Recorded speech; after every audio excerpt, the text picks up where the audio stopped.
You there? You good? Can you hear us? Yeah. All right, Can you hear- perfect. Is this okay? Yeah, Yes. yeah. Perfect.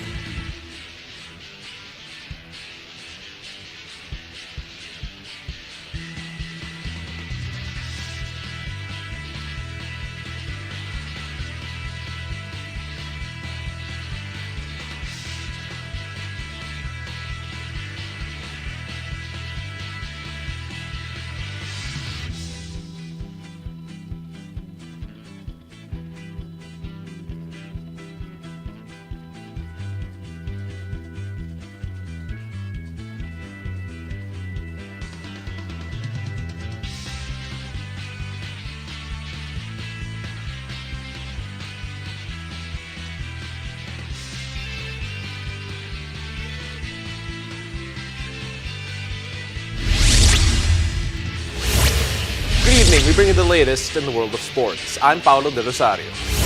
We give you the conversations you want to hear from your favorite icons and athletes. I'm Diego Dario. And in tonight's game plan, we'll break down the latest storylines in the ongoing UAAP Season 85 Women's Volleyball Tournament. We'll also talk about some of the NBA news with the Suns losing Kevin Durant right before his highly anticipated home debut in Phoenix. And we'll take a look at what went down in the FIFA Women's World Cup Trophy Tour that took place here in the Philippines. Buckle up, sports fans. Let's get in the game.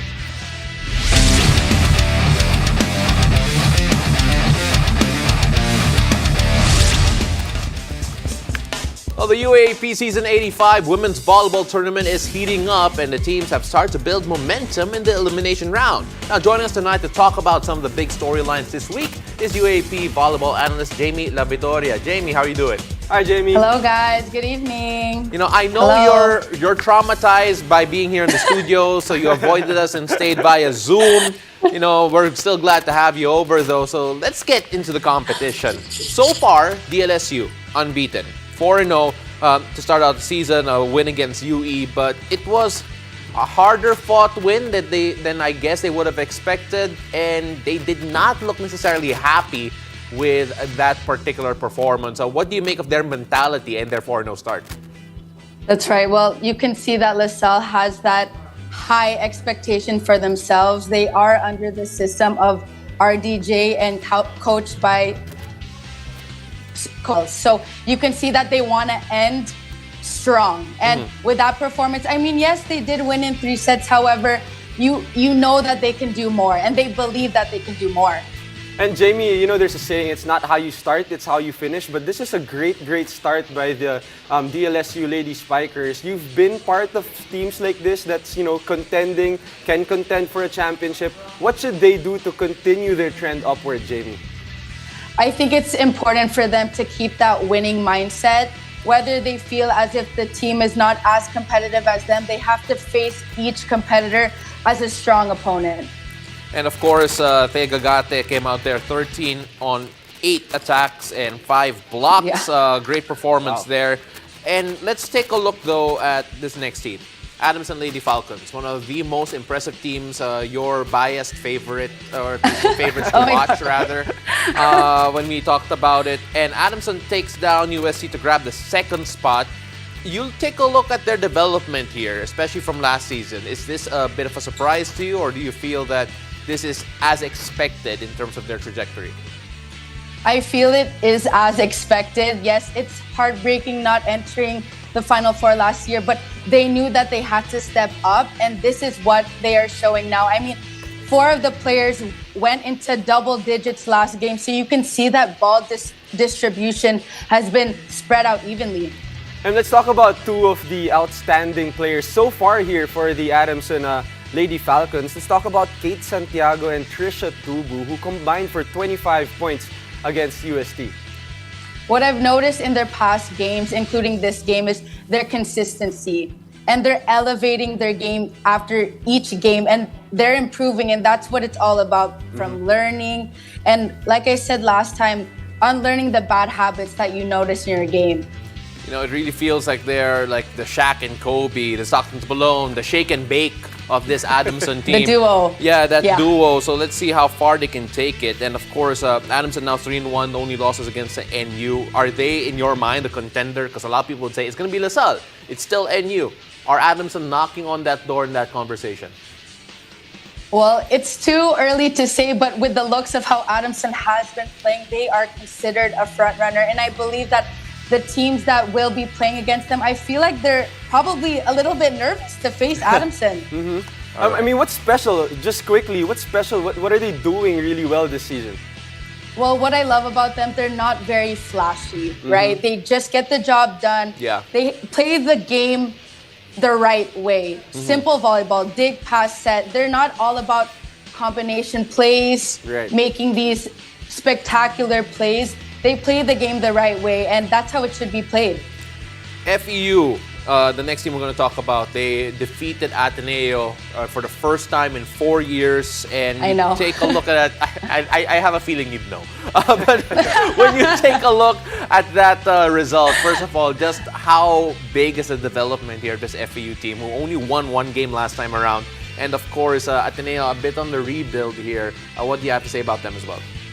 With FEU, looking at them collectively as a unit, they are fully equipped. They have a great setter, Ubaldo. And I think the difference here is they're under Coach Tina Salak. Yeah. And with Coach Tina Salak, you have that woman-to-woman connection, and she understands how the players are mentally, physically, emotionally. So she adds that positive and encouraging impact that the girls need now, especially, the UAP is no joke.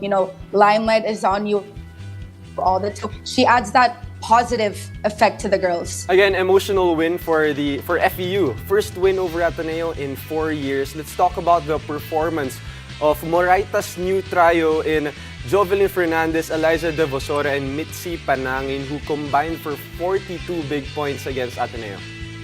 I mean, I believe that Ateneo was not prepared for them offensively. They could not play their defense. They were not there for that defensive pattern. But with FEU, Ubaldo is spreading her offense great, and you can see it in their game against Ateneo.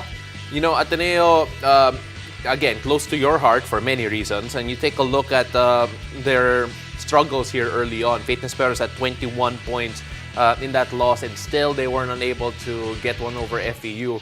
You take a look at this Ateneo team right now. What do you think are the issues that need to be addressed? And of course, I know it's still a long season, things can turn around. But then what needs to turn around for this group to change that? I think it's important for Ateneo to recover right away after a mistake, because I've noticed they have this trend of making one mistake and it's followed by another mistake. So they also need to change that mindset that they have now. Maybe, the nerves can still be there. However, they have to understand that the level of volleyball is much higher than it is last season. So they have to step up now before it could be too late. Jamie, you've been an athlete, you've been a player in the UAAP, and you've been one of the leaders as well. I mean, taking a look at this Ateneo team, UAAP is a short season. I mean, how important is it for them to, turn things around right away? Especially, the first round is, almost halfway done. It's important for them to not dwell. It's easy to say, okay, we'll get the next one. But in order to do that, you have to take action. And that starts by working hard in practice. Jamie, elevating your game. Jamie, you can always come back to the studio. I hope you know that. We really appreciate the fact that you came in via Zoom. And really appreciate all of your takes as well. Stay safe, and we'll see you back here soon. Thank you, Jamie. Thank you. Thanks, guys. And after the break, we'll talk about the latest in the NBA with the Phoenix Suns' bittersweet win over the OKC Thunder, while Luka and the Mavs continue to struggle in the West. Stay tuned. You're watching The Game.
Welcome back. You're watching the game. It's another day of NBA regular season action and another big day for big headlines. Now with me tonight to talk about the latest in the league is NBA Philippines All-Star analyst Diego Dario, who is also doubling as a host here. Really appreciate you, Jegs. And Jegs, we're not talking about the Jazz or the Lakers. Well, my Jazz are irrelevant. Okay.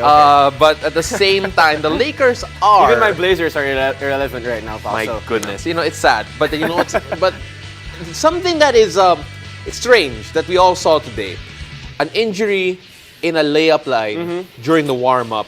Kevin Durant with the sprain right before his home debut. First of all, if I were a Phoenix fan, they're live, I'd feel terrible, right? Not being able to see Kevin Durant. But then, it just happens, and I don't know how to explain what this means for the franchise. I mean, very unfortunate for the Phoenix Suns, for the fans, and for the whole team as well. But if you take a look at the bright side, they're still in the number 4 spot. Yeah. I'm sure KD will be back in the playoffs because, for sure the Phoenix Suns will make it to the playoffs. And they still have a trio of Chris Paul, Devin Booker, and DeAndre Ayton. So this team will still win games, will still be able to rack up wins. And as long as KD is healthy in the playoffs, that has been the question. I think they're still in an upward trend. They absolutely smashed OKC, by the way, 132 to 101. You take a look at the score there in a bit. And 44 points for Devin Booker. And can you imagine how much more potent this Phoenix offense would be once you have Devin Booker and KD hopefully firing on all cylinders? I mean, might be the best scoring backcourt in the whole NBA right now if you think about it. KD and D-Book, and for all the analytics guys out there, probably the best mid-range duo as well in the playoffs. The mid-range is always a go-to, especially if you need a bucket down the line. So the Suns, it's gonna be scary hours for the Phoenix Suns. And of course, when you say scary hours for the Suns, it's also gonna be a scary matchup next time around for them, because on Sunday they're gonna take on the number 2 team in the West, which is no joke. The Sacramento Kings, surprise, are the second seed in the West so far, and it's gonna be a great story. Now let's move on though to another team here that has struggled a bit. The Mavericks. The Pelicans stunned the Mavericks 113 to 106. CJ McCollum, great game, 32 points. And you take a look at this, things not going well for the Mavs in the sense that Luka now injured with a thigh injury after this one. I mean, that's the reason why they got a guy like Kyrie. If Luka's out, every time Luka was out before, the Mavs would do horrible. I would just say it's horrible. But now that Kyrie is there, they would still survive even without a Luka Doncic. So as long as Luka Doncic, same as the Phoenix Suns, if he's healthy by the time the playoffs come in, although the playoffs is kind of tricky for them right now because the Dallas is at the 8th spot. And the West is so close. It's so tight. The number 13 and the number 5 are only differentiated by 3 games. It's crazy. That's crazy. It's crazy. And you take a look at let's pretend we're Dip Yang. Okay. And we're a Mavs fan because we're not. Right. How worried are you? I think you should be worried because especially with the play-in, if there wasn't a play-in, probably I would be a little bit confident because you still have Kyrie there. But in the play-in, it's very important to have your stars there because it's just one and done. If you lose the play-in, you are out. So if you're the Dallas Mavericks, you gotta win a lot of games and get away from that 8th and 7th spot. The thing we love about the NBA is that it's full of drama. No team right now is as full of drama as the Memphis Grizzlies. You take a look at what's happening to that team, and not only does the issues of Ja Morant continue to haunt them, but then Dillon Brooks has been eviscerated by Draymond Green on social media. There's a lot happening here. You take a look at the Memphis Grizzlies. They were so loud midway through the season, in the sense that we even wondered whether or not they were trying to be the modern bad boys of the NBA. What do you make of this team so far, and what's happening to the franchise? Well, they said they're fine in the West, but it's looking like they're not fine in the West right now. But of course, unfortunate what happened to Ja Morant. He has a young career right now, so hopefully, he learns from this. And talking about the Memphis Grizzlies, nothing to, bow your head down if you're a Memphis Grizzlies fan, because you remember last season when Ja Morant was out in the NBA 21-22 season, they were 20-5. They had a record of 20-5. So they can still do great things even without their star player Ja Morant, and they're still looking good. They're at the 3rd spot in the West right now. So very, very, high expectations still for the Memphis Grizzlies. They banked in a lot of wins to keep them in a good spot here. But then right now, again, when you have a guy like Ja Morant who has had issues, is not going to be physically related. So that means when he comes back, he may actually come back fresh.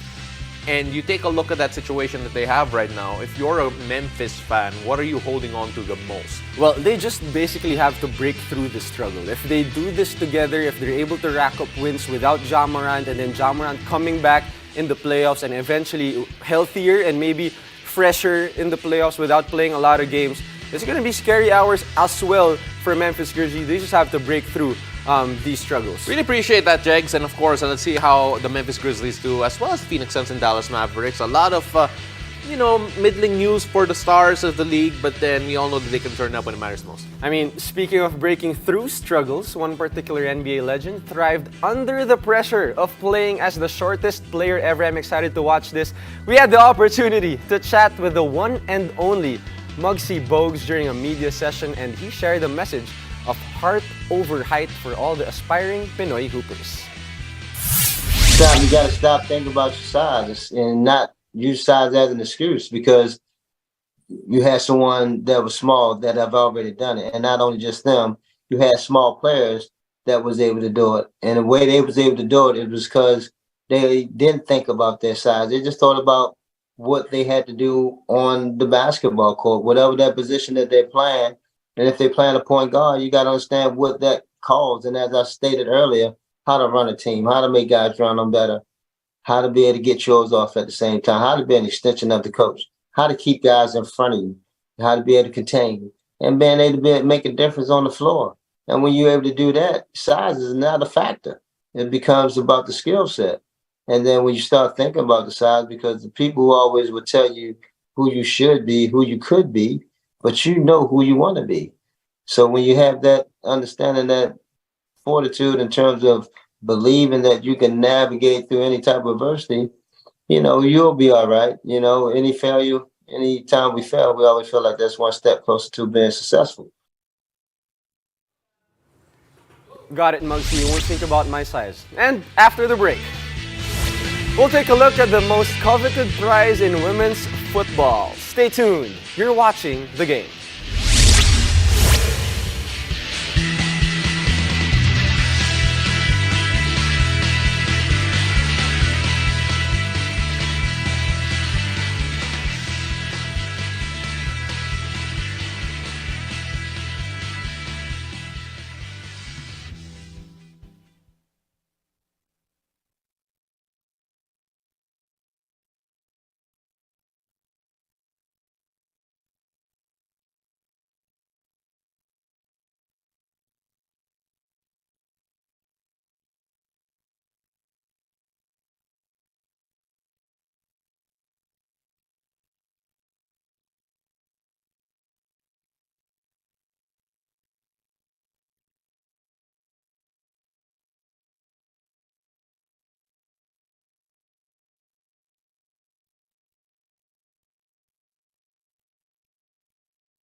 Welcome back. You're watching The Game.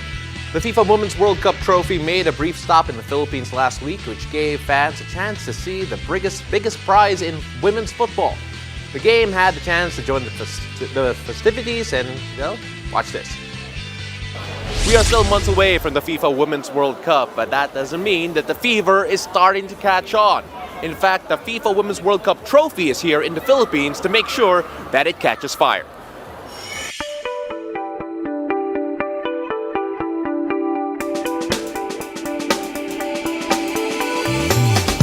In what was a celebration of a beautiful game, FIFA showcases the FIFA Women's World Cup trophy in front of fans, players, and some of Philippine football's biggest stakeholders.